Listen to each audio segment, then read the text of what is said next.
Juan capítulo 1, versículo 35 al 42. Juan capítulo 1, versículo 35 al 42. Y dice así, Juan 1, del 35 al 42.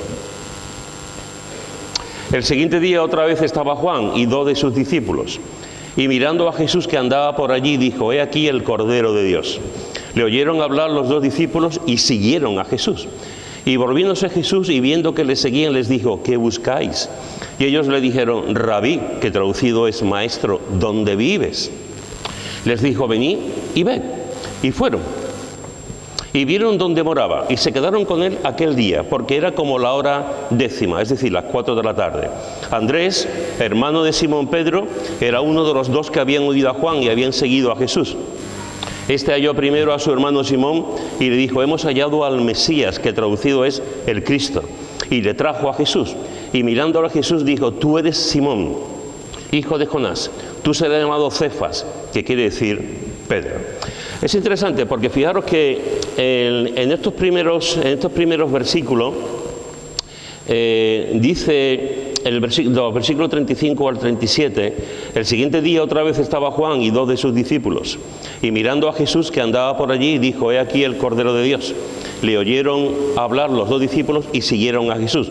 Es curioso porque aquí Juan el Bautista está con 2 de sus discípulos. Sabemos uno de los discípulos, sabemos porque además se nombra, que es Andrés. El otro no sabemos exactamente quién es el otro discípulo. La mayoría de los creyentes, de los eruditos, piensan que es Juan, el autor de este evangelio. Pero realmente se dice el nombre de uno, aunque se puede deducir que fuese Juan a la hora de escribirlo, no como en otras ocasiones también en este evangelio, él no se menciona el nombre propio. Y dice que al siguiente día otra vez estaba Juan y 2 de sus discípulos. Los días pasan, los días siguen, los días continúan. Juan lleva un tiempo como maestro de un grupo de discípulos. En aquel tiempo, en aquel momento, pues no solamente Jesús tenía un grupo de discípulos, había muchos maestros religiosos en todo Israel donde tenían sus discípulos. Y les enseñaba, y Juan el Bautista pues hace más o menos lo mismo que tantos otros maestros. Simplemente que había una diferencia. Juan el Bautista sabía para lo que lo estaba haciendo, y Juan el Bautista sabía que iba a venir alguien, Jesús, él estaba como heraldo de Jesús, como el que estaba por delante preparando el terreno para Jesús. Y después de un tiempo de estar con estos hombres y mujeres que estaban siguiendo a Juan el Bautista, dice que un día, el siguiente día otra vez estaba Juan y 2 de sus discípulos.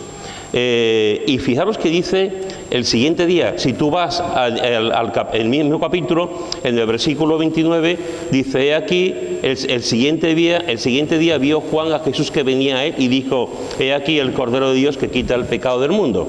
Pero al día siguiente pasa exactamente lo mismo. El día anterior Juan el Bautista ve por las calles a Jesús, está con su discípulo y ve a Jesús que está andando por allí y lo señala y le dice: he aquí el Cordero de Dios que quita el pecado del mundo. Y al día siguiente otra vez ve a Jesús. Otra vez ve a Jesús que estaba allí paseando, charlando, hablando, sentado, lo ve y le dice a sus 2 discípulos, mirando a Jesús que andaba por allí, le dijo: he aquí el Cordero de Dios. Y hace esa expresión, el Cordero de Dios. No es una expresión definitiva, porque el día anterior sí lo hace definitivo. El día anterior dice: he aquí el Cordero de Dios que quita el pecado del mundo.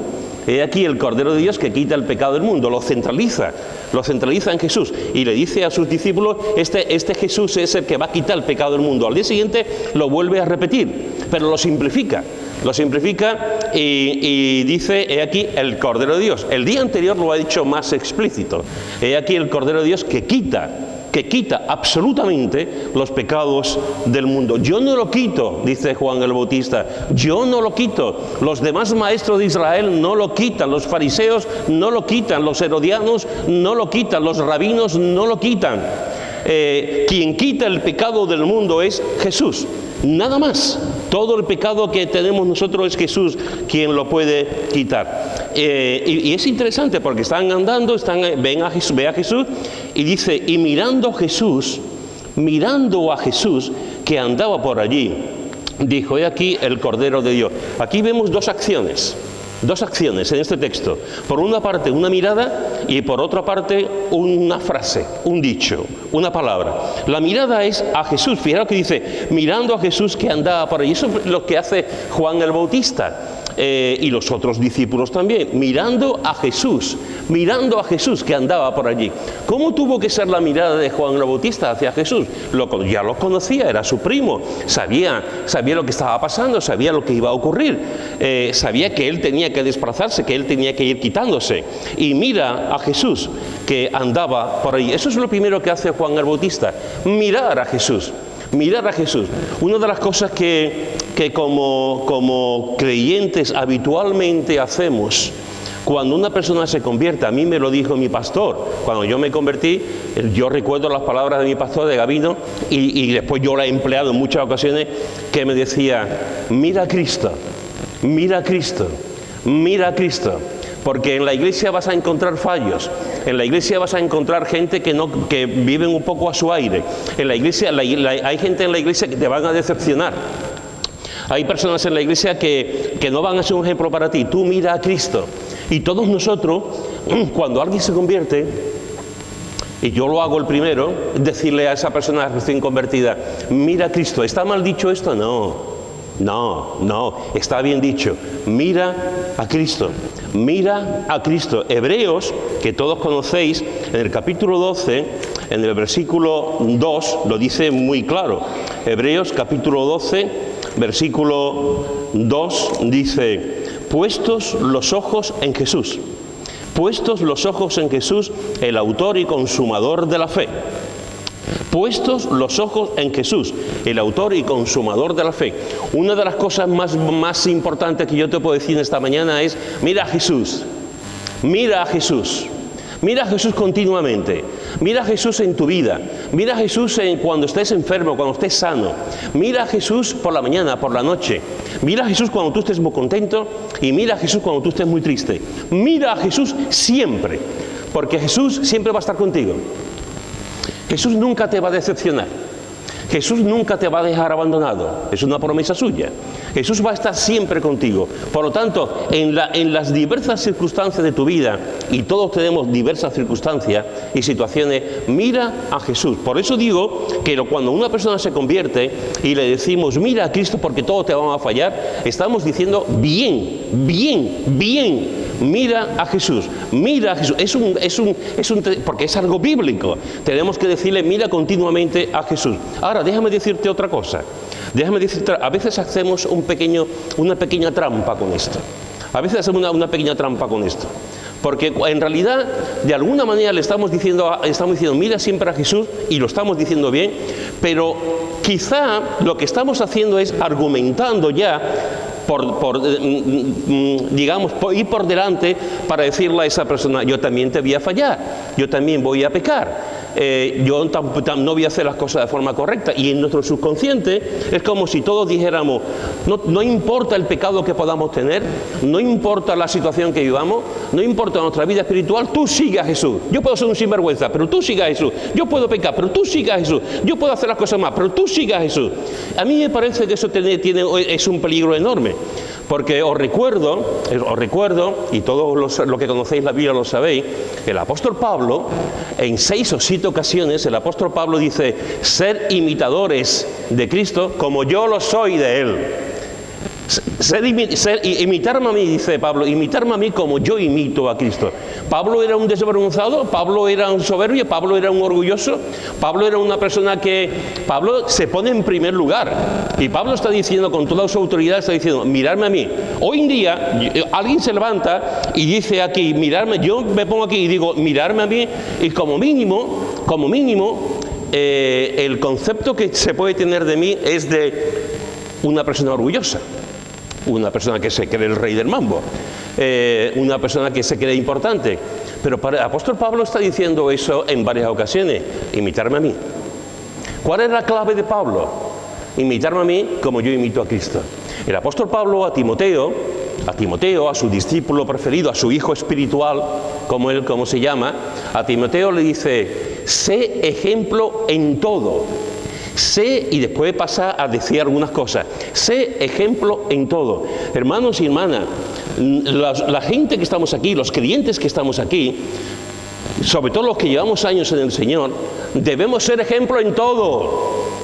Debemos ser ejemplo en todo. Si bajamos eso, si decimos, mira, yo voy a intentar seguir al Señor, pero si peco, tú no miras a Jesús. No, deberíamos decir, la gente madura, los creyentes maduros, los creyentes espirituales, deberían decir, mírame a mí, como yo imito a Cristo.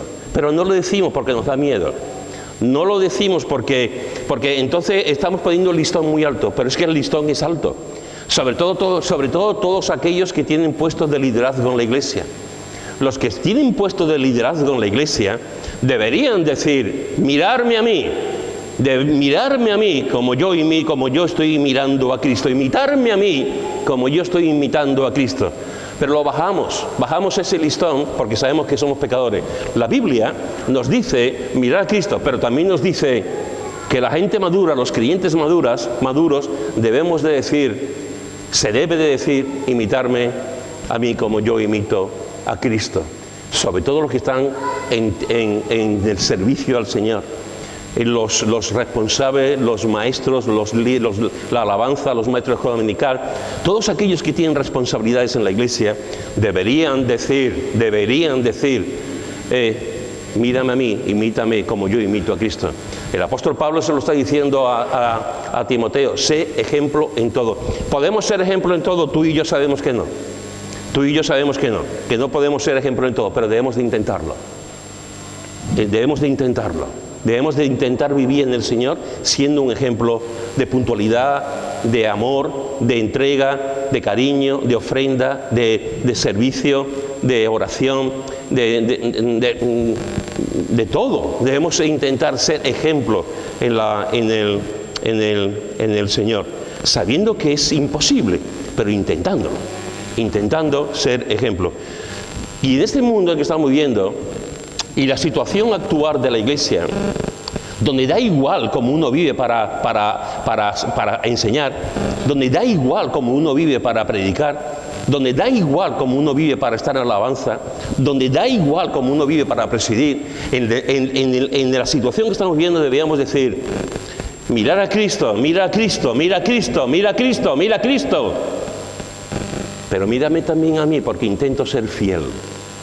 Mírame también a mí porque intento ser espiritual. Mírame también a mí porque intento seguir los caminos del Señor. Los jóvenes, los niños, se deberían de fijar en los jóvenes.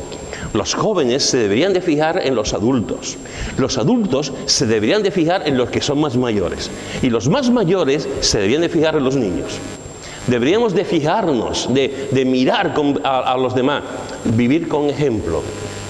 Sé ejemplo en todo. Ese todo es inclusivo, en todo. Por lo tanto, me encanta esto que está diciendo aquí Juan el Bautista, mirando a Jesús. En esta mañana, mira a Jesús. La situación personal que tú estás atravesando, mira a Jesús continuamente. Pero tienes derecho a mirar también la vida de los demás. Tienes derecho también a ver lo que los demás estamos diciendo con nuestras palabras si lo vivimos de verdad. Y los creyentes maduros deberíamos decir, escuchando la voz de Pablo, tengo que ser ejemplo en todo. Pero como estamos en una vida tan relativa, en una sociedad tan relativista, donde se le quitan las cosas importantes, donde nada es absoluto, donde todo da igual, que esa idea también entra en la iglesia, y la iglesia es absoluto, las enseñanzas de la Biblia son absolutas. Debemos de ser ejemplo en todo. Y no deberíamos de conformarnos con menos. Y aquellos creyentes que llevan años, que no se cansen de eso, que no descuiden su vida espiritual, que sean ejemplo en todo. Eso es lo primero que hace Juan el Bautista, mirando a Jesús. Lo segundo que le dice aquí el Cordero de Dios, lo primero lo mira, segundo habla. Primero fija sus ojos en Jesús y le dice después, he aquí el Cordero. Y como te he dicho antes, el día anterior lo hace más definitivo. El día anterior lo hace, esa declaración de fe, esa declaración de enseñanza, de doctrina, es más definitiva, porque dice aquí el Cordero de Dios que quita el pecado del mundo. Y lo dice a los discípulos. Y es interesante lo que los discípulos hacen. Estos dos discípulos hacen. Le oyeron hablar los dos discípulos y siguieron a Jesús. Le oyeron hablar los dos discípulos y siguieron. Aquí vemos otras dos cosas que ocurren. Los discípulos escucharon a Juan el Bautista. Le oyeron cuando Juan el Bautista el día anterior y hoy está diciendo aquí el Cordero de Dios. He aquí el Cordero de Dios. Y ellos dos, los dos discípulos, lo escuchan lo que está diciendo.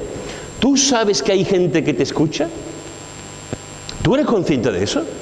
¿Tú eres consciente de que hay gente que te escucha en el tren, que te escucha en tu casa, que tus hijos te escuchan, que tus hijos te escuchan, que tu bloque donde tú vives te escuchan, donde tú estás te escuchan? ¿Tú eres consciente de que las maneras de hablar, las formas de hablar, la gritería, la maledicencia, la crítica, la murmuración, ¿tú eres consciente que la gente te escucha?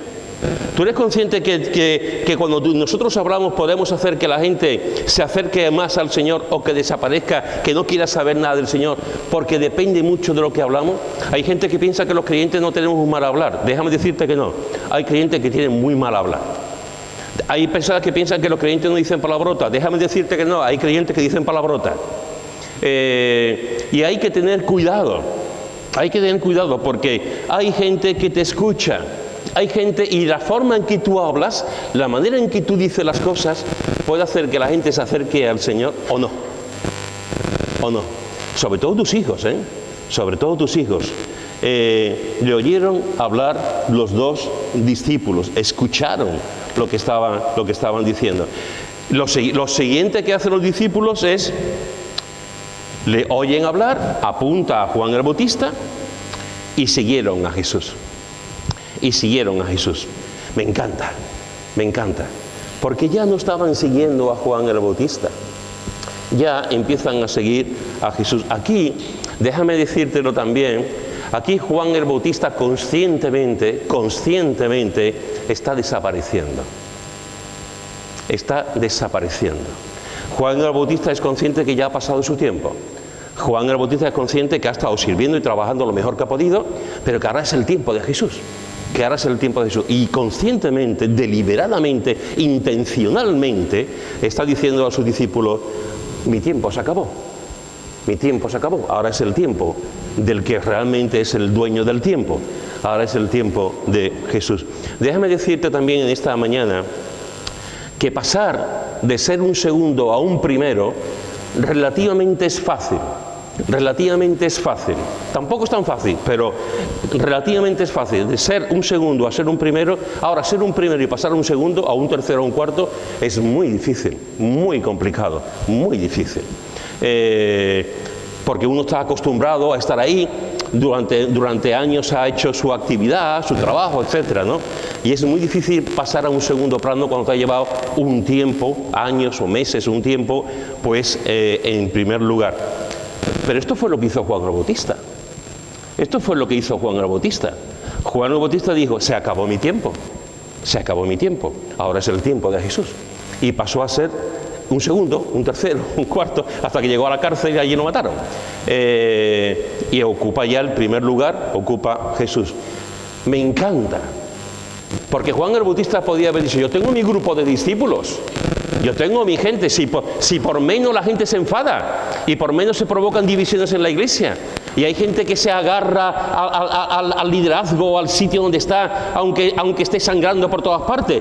Juan el Bautista lo hizo, dice, a mí no, a él. Y siguieron a Jesús. Todo tiene su momento y todo tiene su tiempo. Hay tiempo para ser el número uno en términos humanos, y hay tiempo para ser el número 2, el número 3, el número 4 y el número 550. Y tenemos que discernir los tiempos de Dios. Y en la obra, en el ministerio, pasa exactamente lo mismo. A veces resulta que una persona nada más que quiere ser primero, olvidando que todo es servicio, y que todo se entrega.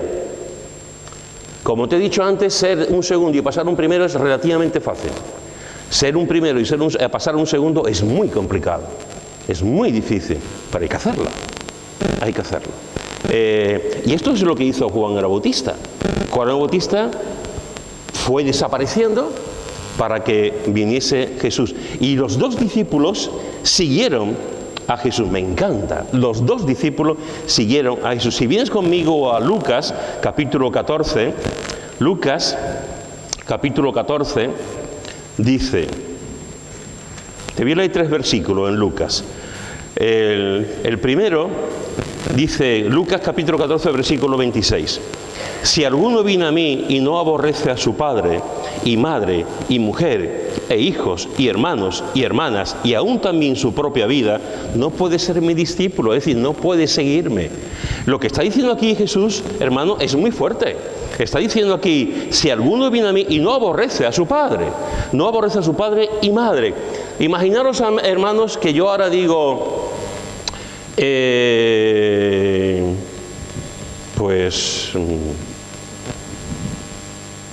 a Pepe, la Pepe, el hombre que le gusta un buen tinto, le digo a Pepe Roma Santa, el hombre Roma Santa, perdón,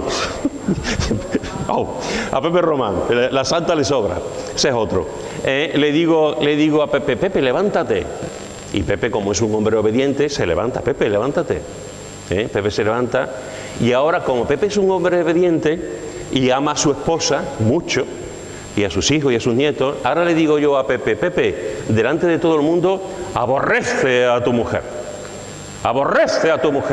porque si no, no puedes seguir a Jesús. Y ahora delante de todo el mundo Pepe tiene que decir, Shari, te has operado de la catarata el otro día, pero tengo que decirte que te aborrezco. ¿Te has enterado? Y Shari así, la pobrecita. Y delante de todo el mundo, y todo el mundo decimos, qué cristiano, qué creyente, aborrecido delante de todo el mundo. Ese es el modelo, eso es lo que dice Jesús. Jesús dice que tiene que aborrecer a la esposa y a la familia. Un momento. ¿Es eso lo que está diciendo Jesús? Déjame decirte que esto que estoy diciendo, este ejemplo que he puesto con Pepe, durante mucho tiempo ha habido creyentes que lo creían a pies juntillas. En la historia de la Iglesia está llena de ejemplos de personas que pensaban que tenía que aborrecer a su familia para seguir a Cristo. Había personas que pensaban que se tenía que cortar una mano para seguir a Cristo, o los testículos para seguir a Cristo, porque se tenían que hacer eunuco. Fijaros las cosas que hemos visto, que vemos a través de la historia de la Iglesia. ¿Está diciendo a Jesús que tenemos que aborrecer aquí a nuestra mujer, a nuestros hijos? Jesús no está diciendo eso. De hecho, en otros textos, en otras versiones, se aclara mejor. Porque realmente lo que Jesús está diciendo aquí es, si alguno viene a mí y no me ama y no ama a su padre y a madre y mujer y hijo y hermano y hermana, más que a mí, no puede ser mi discípulo. Aquí el sentido, Jesús está diciendo, está la familia, están los hijos, está mi cónyuge, tenéis que amar a mi cónyuge, pero a mí me tenéis que amar más. Eso es lo que está diciendo Jesús. Jesús no está diciendo que no amemos a la familia. Jesús no está diciendo que dejemos que aborrecemos y odiemos a la familia. Jesús lo que está diciendo es que me tenéis que amar a mí primero para seguirlo. Jesús está poniendo lo que tiene que ser. Amarme a mí, ama a Jesús, ama a Dios más que a todas las cosas y a tu prójimo como a ti mismo. Ama al Señor con toda tu mente, con todo tu corazón, con toda tu alma, con toda tu fuerza, nos dice el Señor. Eso es lo que tenemos que hacer y eso es lo que dice, que lo amemos a Él más que a otros, porque en realidad Él nos ha comprado. En realidad somos sus esclavos. En realidad no tenemos una vida para nosotros, tenemos una vida para Él. En realidad nosotros morimos cada día y vivimos para Él. Eso es la Biblia. Eso es lo que nos dice la Escritura. Morimos y vivimos cada día para Él. No nos pertenecemos a nosotros mismos, nos pertenecemos a Él. ¿Y por qué lo hacemos? Porque lo amamos. Porque lo amamos. Cuando Jesús está diciendo esto, está diciendo, déjame que yo sea tu primer amor. Déjame que yo te mande, déjame que yo vaya por delante, déjame que yo ocupe ese corazón, que ese corazón también irá con la familia, con amigos, etcétera, etcétera, etcétera. Si no, dice Jesús, y me encanta porque Jesús es muy franco, Jesús es muy sincero. Jesús dice, si no, no puedes ser mi discípulo, porque en tu corazón hay otras prioridades. En tu corazón hay otras cosas más importantes que yo. No puedes ser mi discípulo. Sé discípulo de lo que es más importante para ti, pero no de mí. Después dice Jesús en el versículo 27, y el que no lleva su cruz y viene en pos de mí no puede ser mi discípulo. Aquí tenemos una cruz. Ahora yo le digo, antes he hablado con Pepe, ahora voy a decir a Elías, por ejemplo, a Elías le digo, Elías, vente para acá. Y Elías, como es un hombre obediente también, Elías ya no es un jovencito, Elías ya es un hombre. Elías, vente, y le digo, vente para acá. Y ahora Elías viene para acá y digo, descuelga la cruz. Descolgar esta cruz y de WhatsApp, que se lo diga a Antonio, y descolgar esta cruz y de WhatsApp, esta cruz pesa tela. Y ahora le digo, cogemos una escalera, bueno, una escalera no, Manolo, que está fuerte, lo coge a Elías, lo sube arriba, lo descolgamos y tal, y ahora le digo a Elías, Elías, coge tu cruz. Y Elías va, el pobre no va, vamos a 3 metros, no creo que llegue más, cargando. Eso es lo que está diciendo Jesús, que tenemos que coger esta cruz literalmente. Hermanos, hay gente, hay ministerios. En los años 60 había un hombre, un predicador muy conocido, que incluso vino a España, cargando una cruz. Y los hay, de vez en cuando se ven gente que venían de otras partes con una cruz a cuesta predicando el Evangelio. Pues algunos podemos cuestionar el tema, podemos decir, en fin, pero lo hacía, con la cruz, anunciando a Cristo. Lo que está diciendo aquí Jesús, el que lleva su cruz y viene en pos de mí, no puede ser mi discípulo si no llevamos la cruz. ¿Qué cruz llevó Jesús? Jesús llevó la cruz de la abnegación. Jesús llevó la cruz del sufrimiento. Jesús llevó la cruz de la dedicación. Jesús llevó la cruz de lo que había venido. Jesús llevó la cruz de la muerte. Jesús llevó la cruz de la salvación. Es decir, Jesús llevó una vida de crucifixión. No solamente cuando lo mataron en la cruz, sino toda su vida fue una vida centrada en la cruz, de lo que eso iba a ocurrir, del simbolismo que tenía la cruz, de lo que pasaba, de lo que iba a ocurrir en la cruz. Si nuestra vida no va en ese sentido de dedicación, de entrega, de amor hacia Jesús, de sufrimiento, como dice el apóstol Pablo, de llevar las cicatrices de Cristo, si no somos capaces de vivir eso, ¿cómo vamos a ser discípulos de Jesús? ¿Cómo vamos a ser discípulos de Él? ¿Cómo vamos a seguirlo? Y después dice en el versículo 33, así pues, cualquiera de vosotros que no renuncia a todo lo que posee, no puede ser mi discípulo. Todo aquel que no renuncia a todo lo que posee, no puede ser mi discípulo. Eso es lo que dice la Escritura. No puede ser mi discípulo. Ahora yo le digo a Cintia, con el pelo largo, le digo a Cintia, Cintia, levántate. Y ella, que es obediente, una mujer obediente, se levanta. Y le digo a Cintia, Cintia, tienes que renunciar a todo. A todo. Y Cintia se queda así mirándome. ¿Cómo? A todo. ¿A todo? Sí. Pedro, ¿tengo que renunciar a mis estudios? Aquí dice a todo. ¿Tengo que renunciar a mis padres? Aquí dice a todo. ¿Tengo que renunciar a mi novio? Aquí dice todo. ¿Tengo que renunciar a...?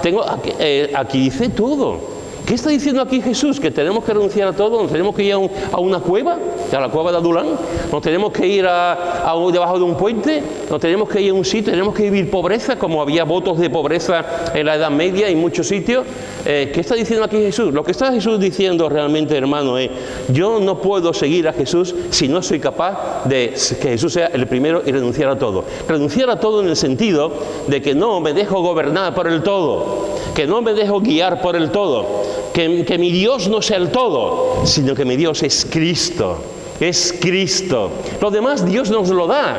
El dinero, las bendiciones, la familia, la casa, la vista, la salud. Dios nos lo da. Y tenemos que estar contentos, pero tenemos que renunciar. Si tú no eres capaz de decirle a Jesús, Jesús, aquí estoy en esta mañana delante tuya y renuncio a mí.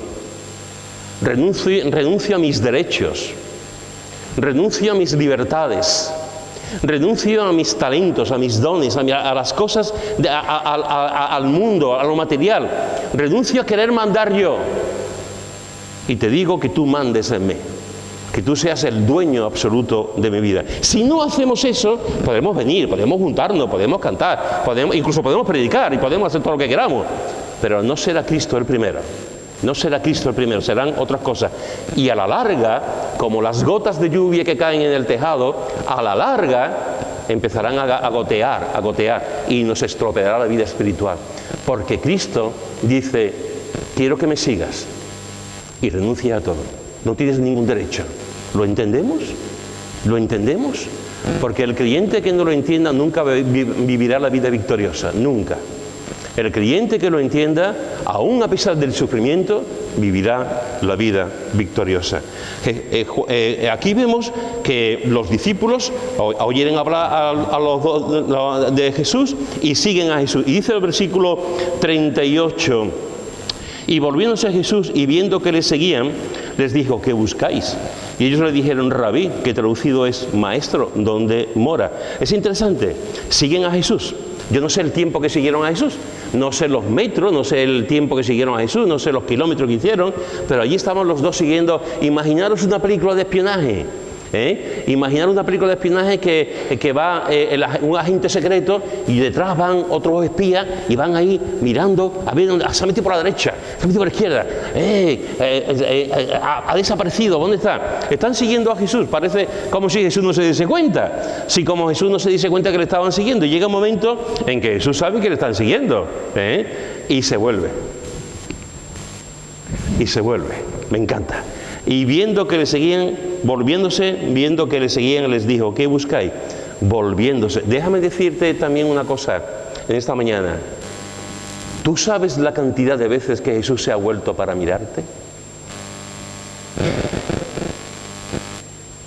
¿Tú sabes la cantidad de veces que Jesús, sabiendo que tú estabas ahí detrás, sabiendo que le estabas siguiendo, pero ese seguimiento, estabas pasándolo mal, estabas pasando por momentos complicados, por momentos difíciles, de dudas, de incertidumbre, de lucha, y Jesús sabe que lo está siguiendo, Jesús sabe que le ama, pero Jesús es como en esos momentos en que tú no acabas de entender, que estás ahí llevando tu cruz, y Jesús se vuelve y te mira, En el libro que escribió mi hija, que como sabéis yo le estuve ayudando en todo el libro, en el libro que escribió Esther hay un momento en el que ella lo está pasando mal, no sé, los que lo habéis leído lo recordáis, hay un momento en que ella lo está pasando mal y está en el trabajo, y está subiendo una escalera en el trabajo. Ella necesita pasar un tiempo a sola, se va al cuarto de baño para orar, para llorar, sale y está subiendo una escalera y de pronto es como si estuviese Jesús a su lado, y ella, Jesús se vuelve y la mira. En el libro ella dice que fue una visión, lo contempló. Hay gente que no cree en lo sobrenatural. Me da pena que haya cristianos que no crean en lo sobrenatural, porque si no creemos en lo sobrenatural, la Biblia nos sobra, porque la Biblia nos habla de milagros en todo momento. Entonces ella ve en esa visión que Jesús se vuelve, y más o menos no me acuerdo muy bien, pero se vuelve y le dice, en ese momento en que ella está mal, le está diciendo a Jesús, ¿cómo vas? Más o menos, aquí ella me puede corregir, ¿cómo vas? Y estoy mal, y Jesús le dice, sígueme, porque yo voy por delante, tú sígueme nada más. Y eso es lo que hace con Jesús con nosotros todos los días. Todos los días nos dice, se vuelve, nos ve sufrir, ve cómo estamos y nos dice, sígueme, porque yo voy marcando el camino. ¿Tú sabes las veces que Jesús se ha vuelto para contemplarte? ¿Tú sabes las veces que Jesús se ha vuelto para abrazarte? ¿Tú sabes las veces que Jesús se ha vuelto para animarte? ¿Tú sabes las veces que Jesús ha parado simplemente y delante de toda la gente, de una multitud, ha puesto sus ojos en ti, nada más que en ti, y te dice, aquí estoy, confía en mí, yo llevo el tema?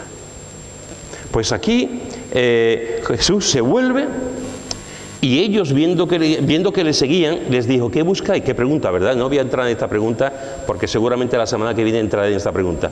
¿Qué buscáis? Y ellos le dijeron, Rabí, que traducido es maestro, ¿dónde vives?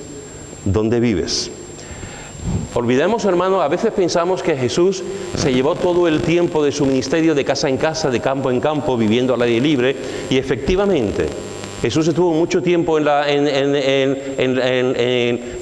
de un sitio para otro, pero al principio de su ministerio, cuando comienza su ministerio, estaba viviendo en una casa, nos lo dice aquí. Estaba viviendo en una casa. Después Jesús hace un ministerio itinerante durante 3 años, donde ya iba por diversos sitios, y viviendo en diversos sitios, etcétera, ¿no? Pero aquí tenía una casa, y Jesús le dice, ellos le dicen, ¿dónde mora? Y les dice Jesús, venid y ve, venid y ve, venid y ve. Me encanta. Me encanta. ¿Cuántas veces he escuchado a cristianos decir, yo no puedo predicar, yo no puedo compartir el evangelio, yo no soy un evangelista, yo me pongo a temblar, me pongo a tartamudear, me pongo pálido, me entra fiebre, no puedo compartir el evangelio? Déjame decirte que la Biblia, con su autoridad, nos dice que todos nosotros estamos llamados a compartir el evangelio. La Biblia nos dice que todos los cristianos estamos llamados a compartir el evangelio. La Biblia nos dice que es verdad que hay creyentes que tienen el don de evangelista y que pueden llegar mejor a las personas con ese don que otros que no lo tenemos. Eso es cierto. Pero todos estamos llamados a predicar el evangelio. Todos, absolutamente todos, estamos llamados a predicar. La primera vez que yo fui casa por casa, yo llamaba a la puerta y hacía así. Y estaba deseando que no hubiera nadie. Estaba deseando que no hubiera nadie. Estaba deseando que no se abriera, porque estaba temblando. Temblaba más puerta por puerta que predicando en la calle. Fijaros, que también lo te pasaba mal. Oye, pues la gente no me escuchaba. Había mucha gente en las casas. Y ahora te pones a compartir. Eso ya no se hace. Ya hay muchos, quitando a un grupo religioso que todos conocemos, que leen la atalaya, pues que van casa por casa. Nosotros los cristianos casi nadie va por las casas, por diversos motivos. Pero la Biblia nos dice que estamos llamados a predicar. La iglesia primitiva iba todos los días al templo y por las casas predicando, te lo recuerdo. Y por las casas compartiendo. Cuando escucho a creyentes que te dicen, es que yo me da corte, no sé cómo decirlo, te recuerdo solamente una cosa. Había un ciego, el Señor sana al ciego, y el ciego dice a los maestros de la ley de aquel momento, que estaban enfadados porque Jesús había resucitado en el día de descanso, le había sanado el día de descanso. Te digo que este ciego, que no era un experto en teología, que no conocía mucho, este ciego simplemente dice, mira, una cosa os digo, que antes era ciego y ahora veo. Que antes era ciego y ahora veo. ¿Tuvo que estudiar? ¿Tuvo que ir a un seminario? ¿Tuvo que hacer un curso? ¿Tuvo que tener un maestro para que le discipulara? Este hombre dijo lo que había pasado en su corazón. Una cosa sé, que antes era ciego y ahora veo. Ya está. Esta gente, estos 2 discípulos, Jesús le está diciendo, venid y ve, venid y ve. Tú a lo mejor, por tu capacidad, porque te pones nervioso y tal, a lo mejor te cuesta trabajo el plan de salvación, que creo que no, pero bueno, puede costar trabajo el plan de salvación. Pero tú sí puedes decirle a tu vecino, ven y ve. Tú sí puedes decirle a tu mejor amigo, ven y ve. Tú sí puedes decirle al presidente de la comunidad, ven y ve. Tú sí puedes decirle al tendero, al carnicero, ven y ve. Otra cosa es que vengan. Pero tú sí puedes decirle, ven y ve a la iglesia. ¿Sabéis la cantidad de gente que han venido porque alguien le ha dicho, ven y ve?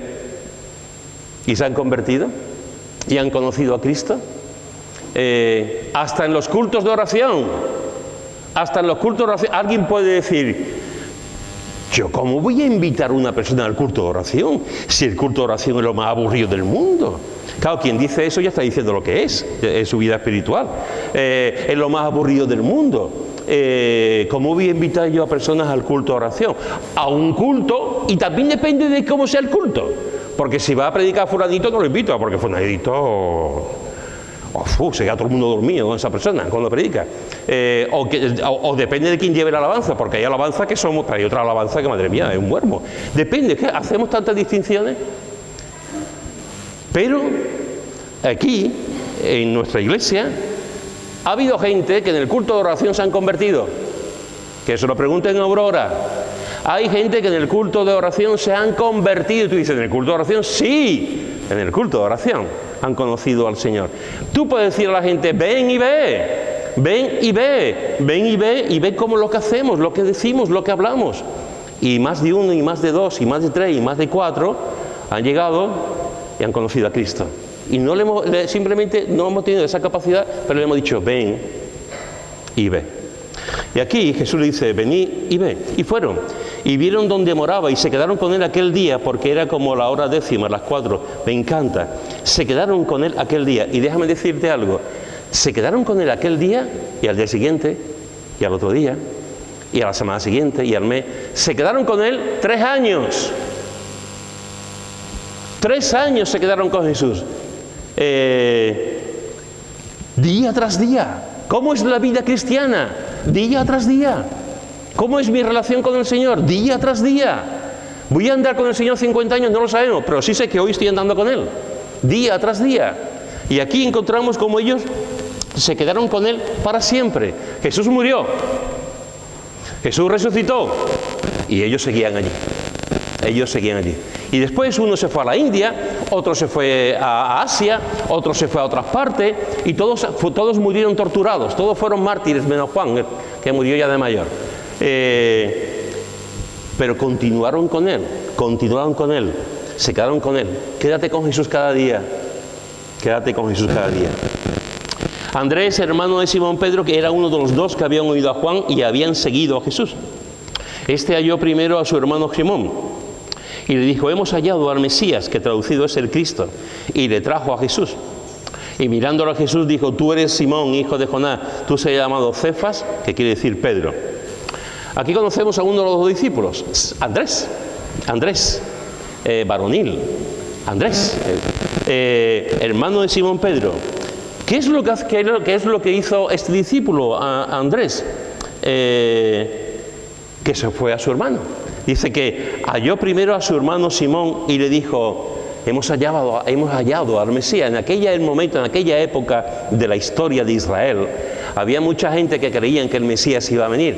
Había mucha gente que pensaban que iba a venir el Mesías e iba a llevarse el imperio romano y que los romanos iban a salir de allí y que iban a devolver el esplendor que tenían los reinados de David y de Salomón. Había mucha gente que pensaba así. Y cuando llega Andrés, le dice a su hermano, hemos hallado al Mesías. Hemos hallado a aquel que el Antiguo Testamento profetiza. Lo hemos hallado, al Cristo. Y fijaros que dice, y le trajo a Jesús. Y le trajo, me encanta. Porque cuando Jesús le dice, venid y ve, y aquí va un pasito más y Andrés le dice, lo llevó a Jesús. No creo que Andrés cogiera a su hermano Pedro, lo cogiera por el cuello, ven conmigo. No creo que hiciera eso. Lo llevó con amor, hablándole lo trajo a Jesús. Y es interesante porque en este momento lo lleva a Jesús. Tú también puedes llevar a gente a Jesús, Tú también puedes llevar a gente a Jesús. Le trajo a Jesús y fíjate lo que dice.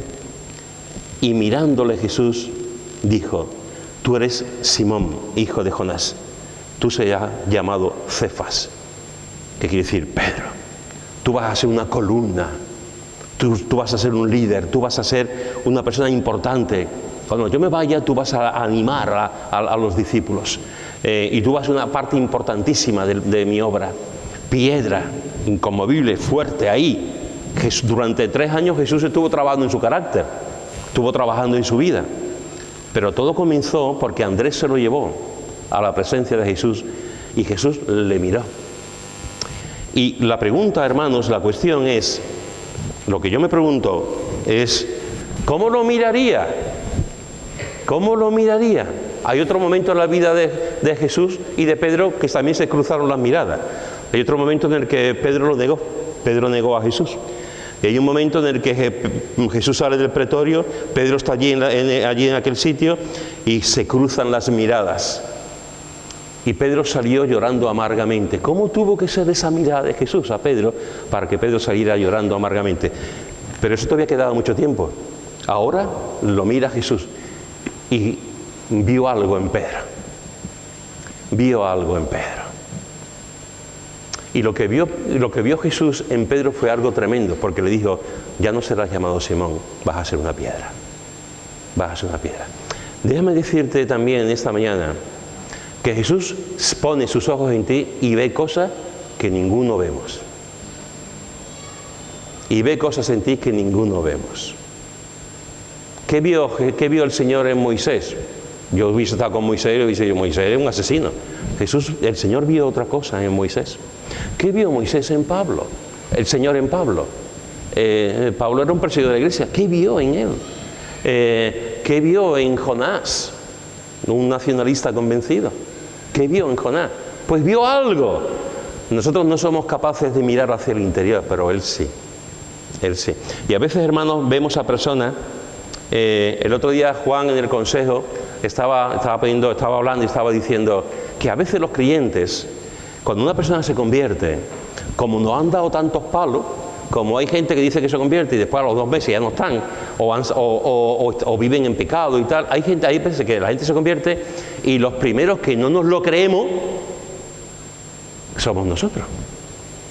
Los primeros que no nos creemos que esa persona se ha convertido somos, y ya estamos en la familia, estamos comiendo, estamos juntos, ya se irá. Y eso lo escuchan los hijos. Ya se irá, verás tú cómo al final, mucho así, pero ¿cuántas veces hemos dicho esto? Que levanta la mano quien no lo haya dicho. No nos creemos que la gente se convierta, pero Jesús ve a la persona. Jesús ve a la persona. Es verdad que hay gente que viene a la iglesia y al cabo de un tiempo, por los motivos que sea, desaparecen. Es cierto. Jesús lo dice en la parábola de la tierra, del labrador, del agricultor. Es verdad, pero también es cierto que hay gente que se convierte y están aquí. Y llevan años y años y años y años y años y años, porque han conocido a Cristo de verdad. Y seguirá habiendo gente que conozca a Cristo y permanecerán en Cristo, como la buena tierra, como la buena tierra. Jesús te contempla y te ve. Y a veces, hermano, confía más en ti que tú mismo en ti. Confía más en ti que tú mismo. Así que fijaros que en esta mañana te he dicho que Juan el Bautista empezó a desaparecer intencionalmente para darle su lugar a Jesús. Te he dicho que Juan el Bautista le dijo aquí el Cordero y lo apunta a él, lo señala a él. Te he dicho que cuidemos el habla, porque ellos escucharon lo que Juan el Bautista estaba diciendo y siguieron a Jesús. Te he dicho que Jesús se volvió. Y te he dicho que muchas veces en nuestra vida Jesús también se vuelve y nos mira y nos dice, sígueme, no te preocupes. Te he dicho que Jesús le dijo, venid y ve. ¿No queréis saber dónde yo vivo? Pues venid y ve. Y te he dicho que podemos decir a la gente, venid y ve. No hace falta hacer un cursillo de evangelismo para eso. Venid y ve. Y se quedaron con él aquel día. Y a partir de ese día se quedaron con él siempre. Y murieron con él. Y están con él hoy en día. Te he dicho que Andrés fue uno de esos 2 discípulos. El primero que hizo fue buscar a su hermano Pedro y le dijo, hemos hallado al Mesías. Y Jesús vio a Simón Pedro y le dijo, tú serás una piedra en mi iglesia.